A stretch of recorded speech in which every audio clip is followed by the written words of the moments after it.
This is Pantheon's documentation site. And here is that site running inside a GitHub Codespace. Hi, I'm Chris Reynolds, and I recently switched over from the engineering squad to developer relations. And among other things, what that means is that I'm a little bit less focused on maintaining things like Pantheon's upstreams or PHP versioning, and a little bit more focused on how developers who work on Pantheon develop sites as part of their jobs. And working on our doc site is one of the things that keeps me grounded in development and something that's become a bigger part of my job, which means I need a functioning copy of the complete doc site so that I can do that dev work. So, what happens when my coworkers Rachel and Steve give me local setup instructions that work on their machines, but it doesn't work on my machine? This actually happened. And it seemed like a great opportunity to try out Codespaces on GitHub. Now, if you haven't ever heard of Codespaces, it's a newish GitHub feature that allows you to spin up an entire Docker container on GitHub to run your code. Functionally, it's like if you mashed the VS Code editor that they added a couple years ago, where you get like a VS Code like environment in the browser, into the containers you get with GitHub Actions. Because you're basically running things inside of containers that are very similar to the containers they spin up to run the actions. The benefit here is that you can run entire development environments in the cloud rather than having to install them locally. There's a lot of people in WordPress and Drupal spaces that are trying this workflow too, so I wanted to give it a spin.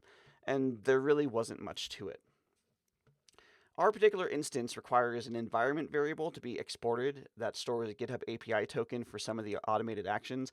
I think, as a side note, that this could probably be optimized. I think that we're probably doing something a little bit weird that we could just avoid or skip that part, or maybe even save the token at an environment level for the purpose of code spaces. But for now, each time I stop and start the code space, I need to re-export the variable. But the code space remembers my bash history, so that makes it really easy to go back to a previous command. What that also means is that if I was to tear down that code space, it would forget that history and I'd have to re-export. All I need to do is go into my repository in GitHub and either create a new code space if there isn't one, or open an existing code space. Once it's started, and it takes a few minutes to fire up, I can do anything that I would be able to do if I was on a local environment. I can switch between branches, I can run npm commands, whatever. I can install software if I was maybe needing to like NVM or something to be able to switch between node versions. I could install that into the container. Our docs repo has an npm based environment for testing. That means I can run npm start to compile the site and start the node server. And once that's done in Codespaces, I get a little button to open the site in a new tab. And this site is like what we were looking at earlier. This is entirely hosted inside the Codespaces container. It has a unique URL. I can make this site public or private to just me. Yeah, if I was going to make it public, that could be helpful if I wanted to show my work to other people, which I have needed to do at times. I can use this to test my own code or to quickly test an existing branch that somebody else wanted me to review. Any change I make inside the editor is immediately shown on the Codespaces site. I don't have to commit it, I just save it. I could commit it, but like that's a whole other thing. That is, if I'm pushing code to the repository, but I could just make a change locally inside the container and it's reflected just like it would be on my local. I slept on Codespaces for a really long time, but this makes contributing to projects on GitHub much easier. You don't need to have a local environment set up. You can optimize your repository to make it even easier to run Codespaces on it. There's really nothing to just running our own doc sites inside Codespaces. And it's now my preferred way of testing our documentation site. Now, Codespaces doesn't necessarily replace the need to test on an actual test or staging environment like we have on Pantheon. The Codespaces container is not going to match your production container, probably. Our doc site is being run on a Gatsby-based headless site using Pantheon front-end sites. PRs that are created by internal team members trigger a branch to be created and deployed with that PR so that we can see how that update works on a Pantheon-specific environment, which is the environment that the site is being hosted on. This might seem somewhat duplicative, but it's important to test those code changes on an environment as close to the production environment as possible to avoid the works on my machine problems.